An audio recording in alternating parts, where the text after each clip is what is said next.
اچھا، اب آ گئی عید کا دن. جب آدمی عید کے دن میں آتا ہے تو وہ فجر کی نماز پڑھے گا. یاد رکھ لیں عید کا دن نماز پڑھنے کا ہے. بہت سارے لوگ رمضان کی عبادت کرتے ہیں، عید کے دن سمجھتے ہیں کہ نماز پڑھنا کچھ ضروری نہیں ہے. ان سے فجر کی نماز تو چھوٹ جاتی ہے، پھر مغرب ظہر یہ نمازیں چھوٹ جاتی ہیں. یاد رکھ لیں نمازیں نہیں چھوٹنی ہیں کسی بھی حالت میں. نماز چھوڑ دیں گے تو پھر عید کا کیا مزہ بھائی. آپ نے رمضان کے مہینے میں ٹریننگ لیا نماز پڑھنے کی، اور 30 دن آپ کو پابندی سکھائی گئی، 30 دن آپ کو ایک ٹریننگ سیشن میں رکھا گیا، اور آپ پہلے ہی دن فیل ہو گئے.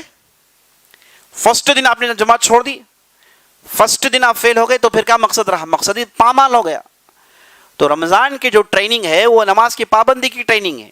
تو آدمی یہ سوچ کر رمضان سے باہر آئے گا کہ اس کے بعد میں کبھی بھی نماز ڈیلے نہیں کروں گا، نماز نہیں چھوڑوں گا، میں ہمیشہ نماز کی پابندی کروں گا. جیسے میں نے رمضان میں پابندی کی، جیسے میں نے رمضان میں حلال چیزوں کو چھوڑ کر یہ چھوڑنے کی طاقت میں نے اپنے اندر پیدا کر لی. میں ہر چیز کو چھوڑ سکتا ہوں اللہ کے لیے. رمضان میں حلال چیزوں کو میں نے چھوڑا دن کے موقع پر، وہ چھوڑنے کا مادہ میرے اندر پیدا ہو گیا، وہ سخت میرے اندر پیدا ہو گیا. تو غیر رمضان میں حرام چیزوں کو چھوڑنا ہے بس. تو اس کی مکمل ٹریننگ ہوئی. تو پہلے عید کے دن آئے آدمی نماز چھوڑے، یہ آدمی کے لیے عید ہے ہی نہیں. یاد رکھ لیں یہ آدمی تو گیا پانی میں.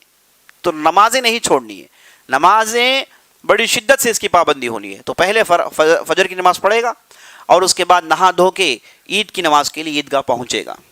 اور عید کے لیے جب آدمی جائے گا تو تکبیر کہتے ہوئے جائے گا. اور عیدگاہ میں عید کی نماز پڑھنا افضل ہے بجائے اس کے کہ مسجدوں میں پڑھے. آپ صلی اللہ علیہ وسلم سے سنت یہی ثابت ہے کہ عیدگاہ میں جاتے ہیں لوگ اور جا کر وہاں پر نماز پڑھتے ہیں. تو عیدگاہ میں نماز پڑھنا ہی افضل ہے. عیدگاہ کہتے ہیں جہاں ایک ایسی اسپیشل جگہ جہاں پر صرف عید کی نماز پڑھی جاتی، وہ مسجد نہیں ہوتی. تو اس لیے عورتوں کو حکم ہے کہ وہ عیدگاہ میں آئیں، اگرچہ کہ وہ ماہواری ہے ان کی، تب بھی وہ عیدگاہ میں آئیں تاکہ مسلمانوں کی دعاؤں اور استغفار میں شامل ہوں. اللہ کی رحمت نازل ہونے کی جگہ ہے. تو عید کی نماز اس کا حکم سنت مؤکدہ ہے، اسے پڑھنا ہی پڑھنا ہے. پڑھنے سے بہت زیادہ فائدے ہیں. اب اس کی 2 رکعت ہیں. اب اس میں 2 طریقے ہمارے معاشرے میں رائج ہیں.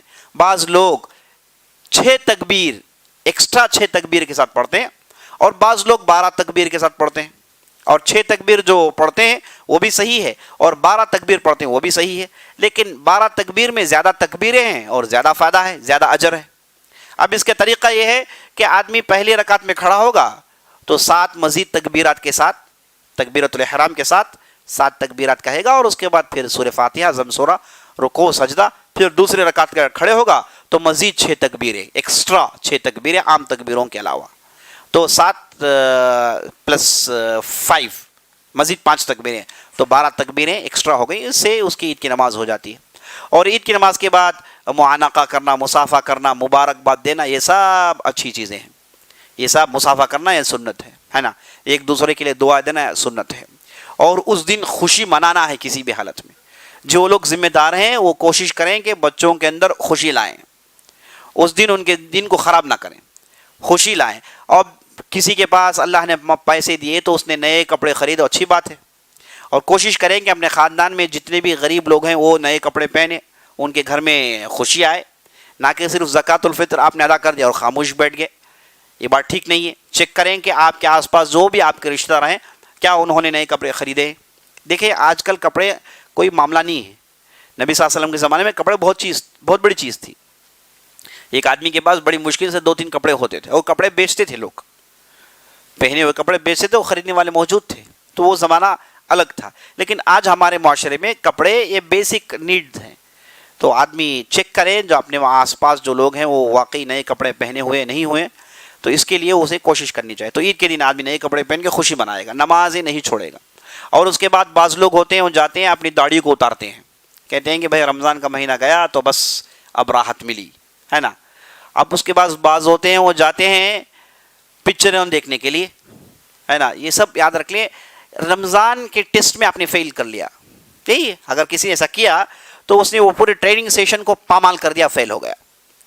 تو اللہ ہمارے گناہوں کو معاف کریں اور ہمیں بہترین مسلمان رہ کر زندگی گزارنے کی توفیق بخشیں.